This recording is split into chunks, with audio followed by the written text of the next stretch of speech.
The Homestake District in Lead, South Dakota, represents a century and a half of mining history, having produced over 40 million ounces of gold during the continuous operation of the Homestake Mine from 1876 until its closure in 2002. For 2 decades following the mine's closure, the district remained largely dormant, despite its proven geological potential.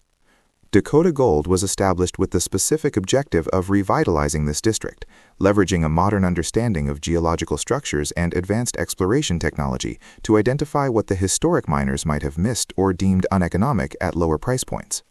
Today, the company controls more than 48,000 mineral acres in the district, representing the largest consolidated land package in the region since the Homestake Mining Company itself. Central for Dakota Gold is the exclusive access to 145 years of historical exploration data via an option agreement with Barrick Gold Corporation. This database, which includes thousands of drill logs, geochemical samples, and geophysical surveys, acts as a force multiplier for the Dakota Gold technical team. It allows them to bypass the initial high-risk blind exploration phase that typically drains the capital of junior mining companies. Instead, Dakota Gold is performing data-driven exploration, targeting specific structures and formations with a degree of precision that would otherwise take years and tens of millions of dollars to achieve. Regional geological context and the Homestake legacy. Northern Black Hills is characterized by 2 distinct styles of mineralization that provide both scale and grade potential. The first is the Precambrian-aged iron formation-hosted gold mineralization, which was the source of 40 million ounces produced at the Homestake Mine. This mineralization is typically high-grade and extends to great depths. The second is the tertiary-aged epithermal and replacement-style mineralization, which is often found near the surface and can be mined through lower-cost open-pit methods. Dakota Gold's strategy involves exploring both styles across its extensive property portfolio. The company's flagship project, Richmond Hill, is primarily a tertiary-aged oxide system suitable for heap leach processing, while its Maitland project targets the deeper Precambrian Homestake-style formations. This dual-pronged approach provides a balanced exposure. Richmond Hill offers a near-term path to production and cash flow, while Maitland provides the blue sky potential for a major high-grade discovery analogous to the historic Homestake Mine. The Homestake District is estimated to have an operational longevity. The fact that mining continued for 126 years in a single location fostered the development of a highly skilled local workforce and a deep community understanding of the industry. Dakota Gold's headquarters in Lead is located just minutes away from its primary projects, allowing for operational efficiencies. The Richmond Hill Oxide Heap Leach Gold Project, Economic Synthesis. The Richmond Hill Gold Project is the current centerpiece of Dakota Gold's development strategy. Situated on private land in Lawrence County, the project is characterized by its shallow, oxide-dominant mineralization, which is highly conducive to heap leach extraction, the same method currently employed at the neighboring Wharf Mine, operated by Core Mining. In July 2025, Dakota Gold released an initial assessment with cash flow, or IACF, that provided a definitive look at the project's economic potential, confirming its status as one of the premier undeveloped gold assets in the United States. Resource scale and confidence levels. The mineral resource at Richmond Hill has seen significant growth and de-risking over the past 2 years. The SK 1300 initial assessment, published in early 2025, outlined a combined heap leachable and mill processed resource that exceeds 9.7 million ounces of gold equivalent. Specifically, the heap leachable portion consists of 3.65 million ounces of measured and indicated, or M&I, gold, and 2.61 million ounces of inferred gold. This represents a substantial upgrade in confidence compared to the maiden resource estimate from April 2024, which was largely comprised of inferred material. The conversion of these resources into the measured and indicated categories is a critical step for project financing and feasibility. By late 2025, drilling had shifted toward infill and metallurgical sampling designed to refine the geological model and support a feasibility study planned for early 2027. Expansion drilling in the northern and northeastern portions of the project has continued to intercept gold mineralization as far as 230 meters north of the current resource boundary, suggesting that the project's scale will likely continue to increase as the company moves toward production. Financial modeling and sensitivity to metal prices. The economics of Richmond Hill are robust, even at conservative gold prices. The July 2025 IACF established a base case gold price of $2,350 per ounce, which at the time was considered a reasonable long-term estimate. At this price, the project's measured and indicated M&I plan yielded an after-tax net present value at a 5% discount rate, NPV 5%, of $1.6 billion and an internal rate of return, IRR, of 55%. When including the inferred material in the M&I plan, the NPV 5% rose to $2.1 billion with an IRR of 59%. However, the late 2025 surge in gold prices, which saw spot gold trading above $4,500 per ounce, has fundamentally altered the valuation of the project. According to the IACF's sensitivity analysis, at a gold price of $3,350 per ounce, the NPV 5% for the M&I plan increases to $2.9 billion with a 99% IRR, while the M&I plan demonstrates an NPV 5% of $3.7 billion and a 107% IRR. These figures indicate that the project is highly leveraged to the gold price and capable of generating enormous returns for shareholders in the current market. The projected all-in sustaining costs, AISC, for Richmond Hill are estimated at approximately $1,050 per ounce, which provides a massive profit margin in an environment where gold is selling for over 4 times that amount. The initial capital expenditure is estimated at $384 million, including a $53 million contingency, which is a manageable figure for a project of this scale, particularly given the non-binding financial proposal from Orion Mine Finance for up to $300 million in development funding. Operational continuity and the wharf mine analogy. The Richmond Hill Project is frequently compared to the adjacent wharf mine, which has been in continuous operation for over 40 years. This comparison is instructive because it provides a real-world benchmark for the operational and environmental viability of heap leaching in South Dakota. In 2024, the wharf mine produced approximately 98,000 ounces of gold and generated $95 million in free cash flow, demonstrating the high profitability of low-grade oxide heap leach operations in the district. Richmond Hill is expected to follow a similar operational model, but on a larger scale. The project is targeted to produce an average of 150,000 ounces of gold per year over a mine life that could extend from 17 to 28 years. The project's location on previously mined private land is a significant advantage, as it simplifies the permitting process and reduces the environmental footprint compared to developing a greenfield site on public land. The Maitland Gold Project, deep high-grade discovery. While Richmond Hill provides the company with a clear pathway to near-term production and cash flow, the Maitland Gold Project offers the kind of high-grade exploration potential that can lead to significant value re-ratings. Maitland is located just 3 miles north of the historic Homestake Mine and covers a structural corridor that extends directly from the old mine workings. The JB Gold Zone and Homestake-style mineralization. In 2023, Dakota Gold announced a major discovery at Maitland, known as the JB Gold Zone. This zone is characterized by Precambrian-hosted, Homestake-type mineralization that occurs at depth. One of the highlight intercepts from this zone, drill hole MA23C038, returned 25.03 grams per ton gold over 4.4 meters, which is highly significant for an underground target.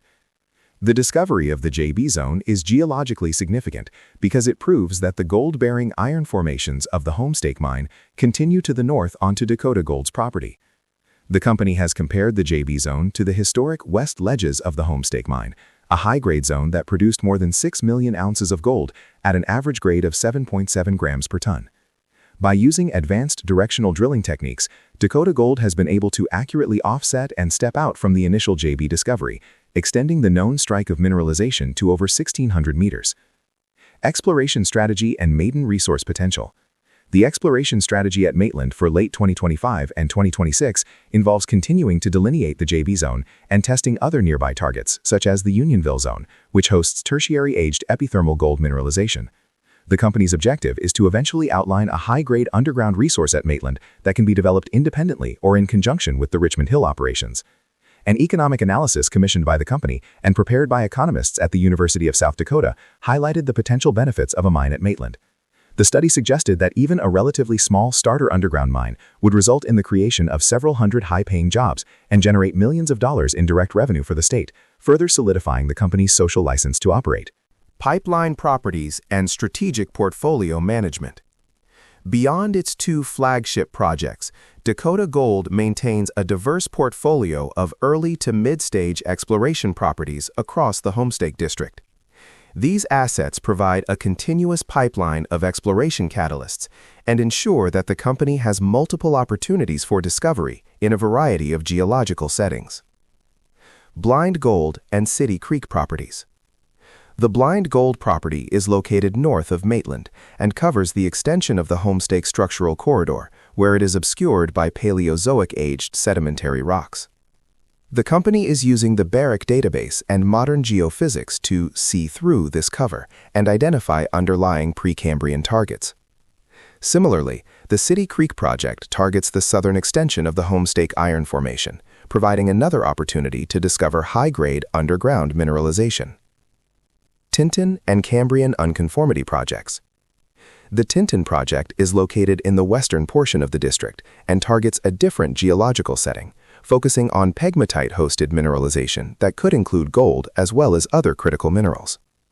The Cambrian Unconformity project, as the name suggests, focuses on the contact between the Precambrian basement and the overlying Cambrian-aged sedimentary rocks, a contact that historically hosted significant quantities of replacement-style gold in the district. Leadership, management, and corporate governance. Dakota Gold is led by a team of industry veterans, with many members having direct experience at the Homestake and Wharf mines. The company's co-chairman, director, and CEO, Dr. Robert Quartermain, track record includes the founding of Pretium Resources, where he led the discovery and development of the Brucejack mine in British Columbia. Before that, he spent 25 years as the CEO of Silver Standard Resources, now SSR Mining, where he grew the company from a small explorer into a multi-asset producer. One aspect of the Dakota Gold corporate structure is the high level of alignment between management and shareholders. Senior management and the board of directors collectively own approximately 15% of the company's outstanding shares. CEO Robert Quartermain alone owns approximately 7.13% of the company, a stake worth more than $50 million as of late 2025. Financials. Dakota Gold's financial position remains strong as it enters the final months of 2025. The company has maintained a disciplined approach to capital management, ensuring that it has the liquidity necessary to achieve its exploration and development milestones without resorting to excessive shareholder dilution. Balance sheet analysis. An analysis of the balance sheet as of the third quarter of 2025 reveals a financial position characterized by high liquidity, negligible debt, and a capital structure optimized for intensive exploration and development. Liquidity and working capital. As of September 30, 2025, the company maintains a strong cash position of $33.0 million. This liquidity follows a successful $35 million financing completed in March 2025, which was designed to fund the company through its initial assessment with cash flow, IACF, and the subsequent feasibility study. Current ratio. The company's current ratio stands at 11.61, indicating that current assets, $33.97 million, outweigh current liabilities, $2.93 million, by more than 11 times. Working capital. With approximately $31.04 million in working capital, Dakota Gold possesses the short-term financial flexibility to sustain its aggressive 27,500-meter drilling campaigns without immediate pressure to return to the capital markets. Net cash position. The company maintains a net cash position of approximately $32.79 million, or roughly 0.29 cents per share, providing a valuation floor for investors. Asset composition and mineral rights. The company's asset base is dominated by long-term strategic holdings rather than physical machinery, which is typical for a development stage firm. Total assets. Total assets are valued at $119.25 million. Mineral rights. Non-current assets, primarily comprised of mineral rights and properties, total approximately $85.28 million. These represent the company's 48,000-acre land package in the Homestake District, including the flagship Richmond Hill and Maitland projects. Fixed assets. Property, plant, and equipment, PPE, are relatively modest at $2.17 million, as the company utilizes contractors for much of its drilling and technical work. Debt profile and liabilities. Dakota Gold's balance sheet is notable for its lack of traditional bank debt, which minimizes financial risk during the pre-revenue phase. Total liabilities. Total liabilities are exceptionally low at $3.29 million. Long-term debt. The company carries zero long-term debt. There are minor accounts payable and lease liabilities totaling approximately $1.79 million to $2.22 million depending on the reporting period. Asset retirement obligations, ARO. As of mid-2025, the company manages small asset retirement obligations related to its exploration activities, with total long-term liabilities, including royalty liabilities, remaining under $400,000. Shareholders' equity and capital structure. The equity section of the balance sheet reflects the significant capital raised to consolidate the Homestake District. Total equity. Total shareholders' equity is $115.96 million. Accumulated deficit. The company carries an accumulated deficit, which was $80.29 million as of early 2025. This deficit represents the historical burn of capital on exploration, drilling, and technical studies that have not yet been offset by production revenue, a standard profile for a junior mining developer. Equity structure. There are 112.9 million common shares outstanding, with a fully diluted count of 125.9 million when including 5 million stock options and 6.2 million warrants. Development financing. While the current balance sheet is geared toward exploration, the company has a non-binding proposal from Orion Mine Finance for up to $300 million in construction and development support, which would be reflected as a significant liability, debt, or royalty once a formal production decision is made. Cash flow analysis. As a development stage mining company, Dakota Gold's cash flow profile is currently characterized by high investment in in-the-ground exploration and significant capital inflows from financing, while its future valuation is anchored by the massive cash generation potential of the Richmond Hill Project. 2025 cash flow components. For the 9 months ending September 30, 2025, the company reported a net increase in cash of $23.61 million, resulting in an end-of-quarter cash balance of $33.02 million. The breakdown of the company's cash movements reveals a disciplined execution of its exploration strategy. Operating activities. The company recorded a cash outflow of $18.36 million for the period. This burn is primarily attributed to the costs of the 2025 drilling campaigns at Richmond Hill and Maitland, as well as general administrative and engineering expenses related to the initial assessment with cash flow, IACF. Investing activities. Investing cash flow saw a modest outflow of $0.30 million. Because Dakota Gold operates as a lean exploration entity using contractors, it avoids the heavy sustaining capital expenditures associated with operating mines, focusing its capital instead on mineral rights and property maintenance. Financing activities. This was the primary source of liquidity, providing an inflow of $42.27 million. This reflects the successful $35 million equity financing closed in March 2025, which was supported by major institutional holders and designed to fund the project through its feasibility study stage. Burn rate and liquidity runway. The company's trailing 12-month LTM operating cash flow as of late 2025 was negative $25.96 million, resulting in an LTM free cash flow of negative $26.26 million. This implies a quarterly burn rate of approximately $6.5 million. With a cash position of $33.02 million, Dakota Gold maintains a liquidity runway of approximately 5 quarters at current expenditure levels. This runway is strategically aligned with the company's goal to complete the Richmond Hill feasibility study by early 2027. Forward-looking cash flow. The Richmond Hill impact. The long-term cash flow analysis for Dakota Gold is defined by the Richmond Hill IACF released in July 2025. The project requires an initial capital investment of $384 million, including a $53 million contingency to reach production by 2029. Once in production, the project is designed to generate significant free cash flow, following the model of the adjacent Wharf Mine, which produced $95 million in free cash flow in 2024. Key projections from the Richmond Hill IACF include production margin. The project targets an average annual production of 150,000 ounces of gold at an all-in sustaining cost, AISC, of approximately $1,050 per ounce. Sensitivity analysis.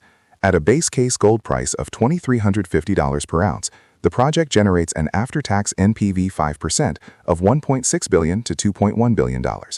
However, at the record high gold prices of late 2025, exceeding $4,500 per ounce, the annual cash flow potential increases dramatically.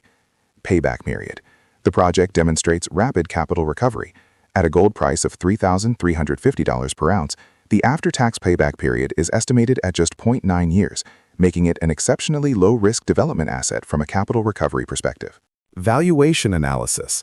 A valuation analysis of Dakota Gold Corp in late 2025 reveals a disconnect between the company's current market capitalization and the intrinsic value of its asset base, particularly when accounting for the gold price environment. The primary driver of the company's valuation is the Richmond Hill Oxide Heap Leach Gold Project. The July 2025 initial assessment with cash flow, or IACF, provided a detailed economic roadmap for the asset. Net asset value, or NAV, at a base gold price of $2,350 per ounce, the project's after-tax NPV 5% is estimated between $1.6 billion, measured and indicated plan, and $2.1 billion, measured, indicated, and inferred plan. Sensitivity to gold price. The valuation is highly sensitive to the spot price of gold, which reached record highs above $4,500 per ounce in December 2025. At $3,350 per ounce gold, well below current spot prices, the project's NPV 5% jumps to between $2.9 billion and $3.7 billion. Internal rate of return, or IRR. The project demonstrates exceptional profitability, with a base case IRR of 55 to 59%. At $3,350 gold, the IRR exceeds 100%, indicating that the project can return its initial capital investment of $384 million very rapidly. Cost profile. With all-in sustaining costs, or AISC, projected at approximately $1,050 per ounce, Dakota Gold is positioned as a high-margin producer. In the current $4,500-plus gold environment, the project's cash margin would exceed $3,400 per ounce. Despite the robust economics of its flagship project, Dakota Gold's market valuation reflects a developer discount, typical of junior mining firms that have not yet reached commercial production. Price to net asset value, P/NAV. Analysts commonly value development stage gold companies at a multiple of their NAV. Canaccord Genuity, for instance, has utilized a 0.9x multiple on their forward curve-derived operating NAV.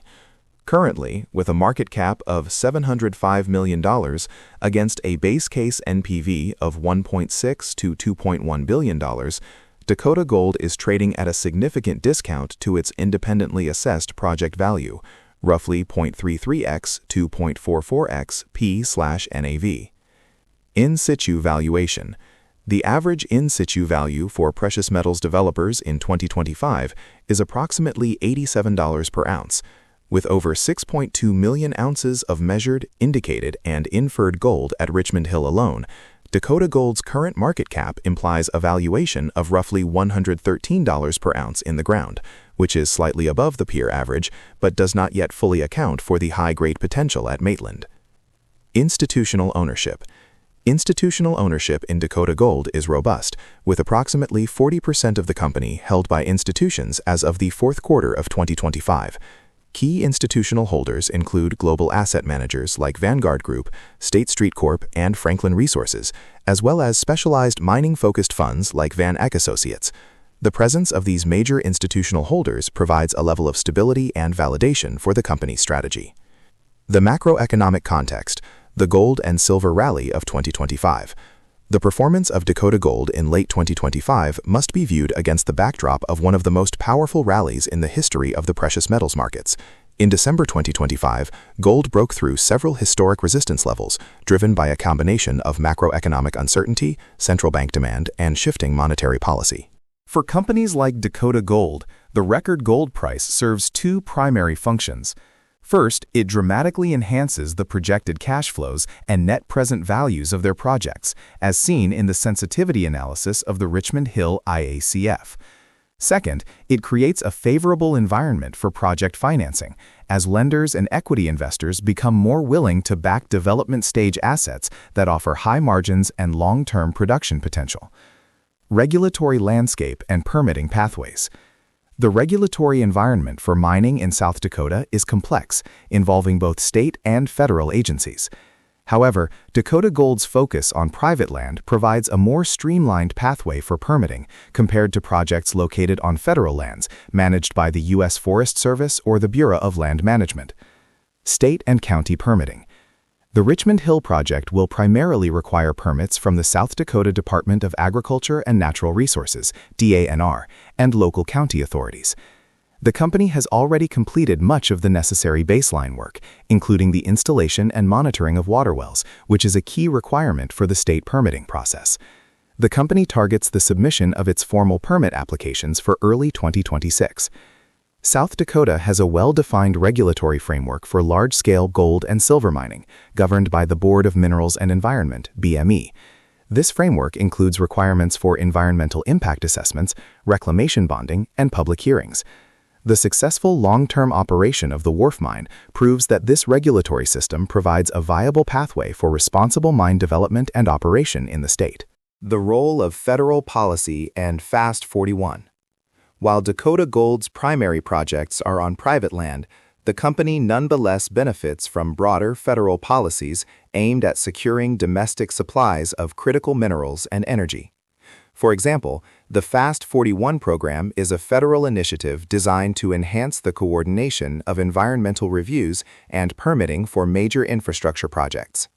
While Richmond Hill has not yet been formally included in Fast 41, the overall federal push to speed up the permitting of domestic mining operations, driven by executive orders and legislative initiatives like the One Big Beautiful Bill Act of 2025, creates a favorable tailwind for the entire industry.